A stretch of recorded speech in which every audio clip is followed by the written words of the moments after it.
Assalamualaikum warahmatullahi wabarakatuh. Selamat pagi anak-anakku sekalian. Kembali bersama Bunda Ibu Adinda Lestari dalam mata pelajaran Bahasa Indonesia. Apa kabar semuanya anak-anakku? Ya, semoga kita semua diberikan kesehatan ya, sehingga kita bisa belajar kembali walaupun melalui online atau dalam jaringan ya. Pada pertemuan sebelumnya kita sudah membahas mengenai unsur-unsur berita, struktur dan aspek kebahasaan teks berita. Nah, untuk materi kali ini adalah membaca berita. Ada yang pernah melakukan membaca berita? Ya, apa saja sih hal-hal yang perlu diperhatikan saat kita membaca berita? Yang pertama adalah menyampaikan berita secara lengkap yang mengandung unsur 5W plus 1H atau dalam bahasa Indonesia dikenal dengan adik simbang. Apa itu adik simbang? Apa, di mana, kapan, apalagi siapa, mengapa, dan bagaimana.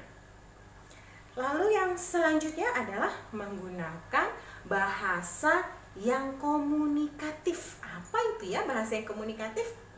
Ya, bahasa yang komunikatif adalah bahasa yang kita sampaikan mudah dipahami oleh orang lain. Gitu. Kemudian yang selanjutnya adalah menyampaikan berita secara ekspresif.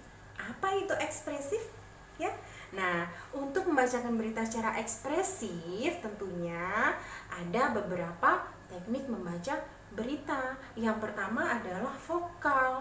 Vokalnya harus jelas, ya. Vokal harus jelas. Yang kedua adalah intonasi. Apa itu intonasi? Intonasi adalah tinggi rendahnya suara, ya. Irama kita ketika membaca berita.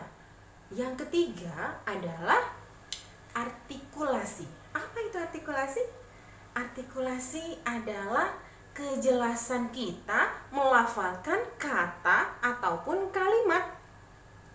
Lalu yang selanjutnya adalah sikap tubuh. Bagaimana sikap tubuh seorang pembaca berita? Ya, pastinya dengan tegap, ya. Kemudian kakinya posisinya tidak kebanyakan goyang, badannya juga tidak terlalu banyak goyang kanan, goyang kiri gitu. Kemudian yang selanjutnya adalah tatapan mata. Tatapan mata harus tertuju kepada kamera, ya. Tatapan mata fokus pada kamera. Nah, yang selanjutnya adalah sesuai dengan konteks ketika kita membacakan berita. Beritanya tentang apa nih? Tentang berita olahraga kah? Berita peristiwa bencana alam kah? Atau berita politik? Gitu.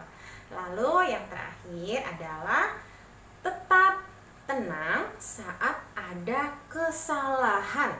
Baik itu kesalahan teknis ataupun kesalahan diri kita sendiri ketika membaca berita. Misalnya, kesalahan kita mengucapkan kata atau mengucapkan suatu kalimat, kita cukup meralatnya dengan maaf, maksud saya, ya, seperti itu. Jangan diulang lagi beritanya dari awal. Gitu. Jadi cukup ralat saja dengan maaf, maksud saya, bla bla bla bla, seperti itu. Ya. Nanti Bunda akan berikan contoh video pembacaan berita, ya. Terima kasih, sampai di sini dulu ya materi kita kali ini, dan tugasnya nanti akan Bunda sampaikan di video berikutnya. Terima kasih. Wassalamualaikum warahmatullahi wabarakatuh. Selamat pagi.